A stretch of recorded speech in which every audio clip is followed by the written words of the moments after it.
ओडिशा के पुरी धाम की जगन्नाथ यात्रा जितनी अधिक प्रसिद्ध है उससे कहीं अधिक रोचक भी, रहस्यमय और विचित्रता से भरी है, जिसमें इतने सारे पौराणिक आख्यान और कारण हैं जो कहानियां बनकर लोगों के बीच मौजूद हैं और मानवों को देवताओं का आभास कराते रहते हैं।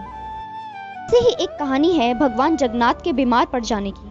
संसार के सारे रोग कष्ट दूर करने वाले भगवान जगन्नाथ बीमार पड़ जाते हैं। आइसोलेशन और क्वारंटीन जैसे शब्द तो कोरोना के आने के बाद 2 साल में हमने जाने, लेकिन सदियों पहले से चली आ रही परंपरा के मुताबिक भगवान जगन्नाथ एकांतवास में चले जाते हैं और वे बीमार पड़ जाते हैं। ज्येष्ठ पूर्णिमा को भगवान जगन्नाथ का आनासार उत्सव मनाया जाएगा।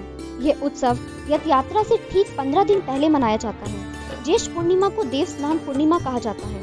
इसके बाद देवता बीमार पड़ जाते हैं। देवताओं के स्नान के लिए कुल 108 औषधिक एवं सुगंधित पानी के बर्तन का आयोजन किया जाता है। पूर्णिमा के इस शाही स्नान समारोह के 15 दिन बाद तक तीनों देवता सार्वजनिक दर्शन से दूर रहते हैं। इस अवधि को आनासार अवधि के रूप में जाना जाता है। इस अवधि के दौरान भक्त जगन्नाथ मंदिर के भगवान की एक तिलक के दर्शन भी नहीं कर पाते और भगवान एकांतवास में चले जाते हैं, यानी आज की तरह क्वारंटीन हो जाते हैं। सबके पीछे बड़ी ही करुण कथा है, इतना कि अगर किसी वास्तव में श्रद्धा हो तो वो रो पड़े। सदियों पहले पुरी में भगवान के एक भक्त माधव दास रहते थे। वे नित्य भगवान की पूजा करते और भोग लगाकर प्रसाद ग्रहण करते, सामान्य जीवन जीते थे। एक बार वे बीमार पड़े और उन्हें बुखार हो गया। वे अकेले रहते थे, कोई उनकी सेवा के लिए नहीं था। फिर भी उन्होंने अपनी भक्ति में कोई कमी नहीं की। लोग उन्हें सलाह तो देते, लेकिन उपचार के लिए कोई नहीं ले जाता। माधव दास भी कहते कि जब भगवान मेरा ख्याल रख रहे हैं तो मुझे किसी की क्या जरूरत। बीमारी बढ़ते बढ़ते अतिसार बन गई।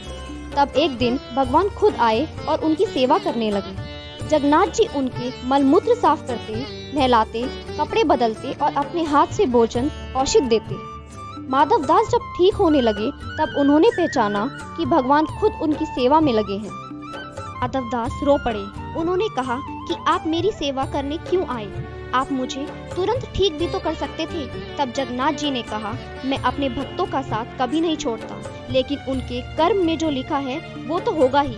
लेकिन चलो, मैं एक काम करता हूँ, अभी तुम्हारी बीमारी के 15 दिन और शेष हैं। अब मैं अपने ऊपर ले लेता हूँ। मंदिर पहुँचे और स्नान के बाद से उन्हें ज्वर होने लगा। तब से ये परंपरा पुरी में चल पड़ी।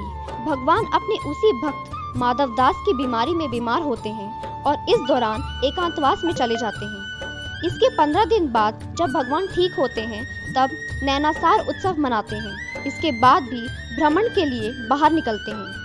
इसे ही संसार यथ यात्रा के नाम से जाना जाता है।